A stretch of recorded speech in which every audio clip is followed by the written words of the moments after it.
C'est un beau métier que celui de Cécile. Côtoyer ceux qui font progresser le monde, présenter leurs travaux, donner du sens aux choses.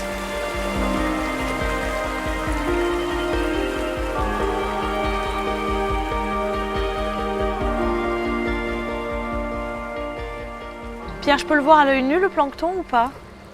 C'est tout petit, hein, mais on va essayer de te le mettre dans un petit bocal.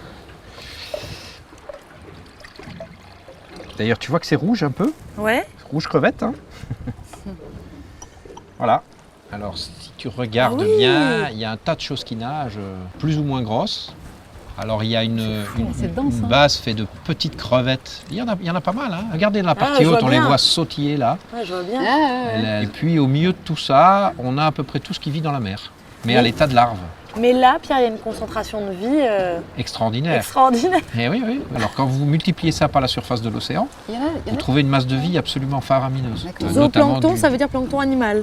Non, plancton, la définition du plancton, ce sont des organismes marins qui dérivent, qui se laissent dériver au gré du courant. Ils n'ont pas la capacité à aller contre le courant. Et c'est en fait un écosystème qui va de la grosse méduse au krill, qui ressemble à une petite crevette grise, ou à ces organismes. Mais est-ce que ça peut être petits. des végétaux aussi? Oui, bien sûr. Le phytoplancton, c'est des végétaux. Le phytoplancton absorbe le CO2. Et donc son absorption est un des facteurs qu'il faut calculer pour comprendre l'évolution de ce gaz à effet de serre et donc comprendre le climat. Ils vont à fond. Donc pour comprendre le climat, il faut commencer par faire ça. Avant de poser ses valises en Balagne, Cécile était spécialisée dans les fouilles archéologiques.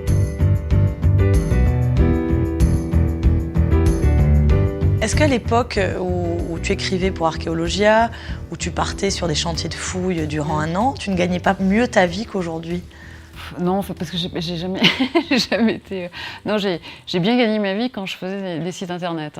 Donc là, effectivement, c'est d'ailleurs ce qui m'a permis d'avoir un peu de marge pour pouvoir monter Stantari, quoi. Mais non, alors, quand je gagnais bien ma vie, je m'ennuyais tellement au boulot que je dépensais tout. Donc j'étais beaucoup plus pauvre que maintenant. On vit de quoi lorsqu'on est éditeur de revues scientifiques? De pas grand-chose. De subventions? Alors, on est né depuis la 2e année, je crois, qui a été, qui est indispensable. En fait, les revues, les magazines ne vivent que principalement un peu par les ventes, mais surtout par la publicité, quoi. Les ventes, en fait, ne payent que l'impression, quoi, pratiquement. Ah ouais. Et nous, on n'a pas de publicité. Alors, on n'a pas de publicité parce qu'on ne sait pas la chercher, sans doute. D'un autre côté, je crois que les gens sont aussi attachés à ces revues parce qu'elles n'en ont pas. En Balagne, Cécile Breton a déjà remué ciel, mer et terre plusieurs fois. Aujourd'hui, elle m'emmène avec elle à la mine de l'Argenteuil, là où s'est jouée une partie de l'histoire industrielle de la Corse. De ce passé ne subsistent que des ruines, mais en les observant bien, on peut comprendre ce que furent les rêves de grandeur de certains entrepreneurs. Ah oui, d'accord. Voilà. Ah non, je ne m'attendais pas à un tel décor. Ah oui, c'est vraiment les ruines du temple Maya. Comment on n'imagine pas les trouver ici, effectivement. Mais c'est exactement l'effet que ça fait. Et en fait, c'est quoi ce bâtiment?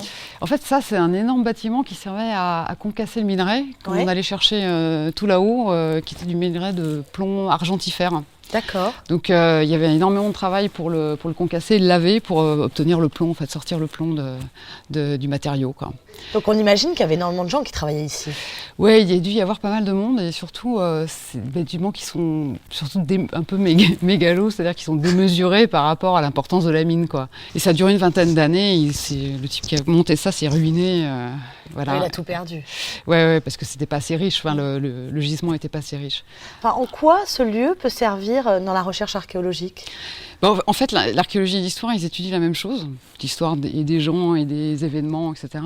Sauf que l'archéologie, c'est une méthode où on part de la fouille et des objets, alors que l'histoire, c'est une méthode où on part des textes. Et souvent, c'est d'ailleurs sur ces périodes très récentes, comme ce qu'on appelle l'archéologie industrielle, c'est intéressant parce que souvent, ça concorde pas entre ce qu'on raconte et la réalité, puisqu'on est plus proche de la réalité avec l'archéologie. C'est incroyable. Donc, ils font partie des sites un peu emblématiques de l'industrie minière en Corse, période qu'on connaît très peu, quoi.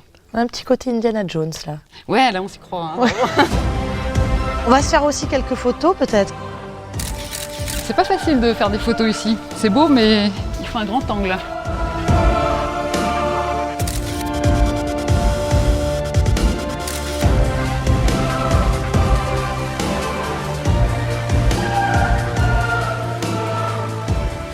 Cécile, que ce soit Espèce ou Stand-Harry, j'ai l'impression que tout démarre sur le terrain. Oui, alors, mais comme chez les scientifiques d'ailleurs, comme on l'a vu tout à l'heure, sur le terrain, il faut compléter l'iconographie souvent, il faut essayer de comprendre les lieux, mais de toute façon, les scientifiques aussi commencent comme ça. Ensuite, il y a tout le travail. C'est aussi source d'inspiration.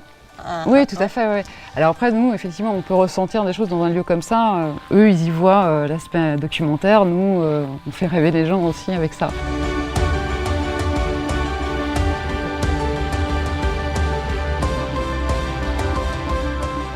Comment tu vois l'avenir dans la mesure où la presse, on le sait, ne se sent pas très bien, et ça ne va pas vers un mieux malheureusement, alors que Espèce se vend bien, Stand-Harry aussi se vend bien. Oui, alors on subit un peu ça, mais à moindre échelle, parce que je pense que les gens qui achètent Stand-Harry ou Espèce sont des passionnés, donc c'est des lecteurs qui ne sont pas hyper nombreux, mais qui sont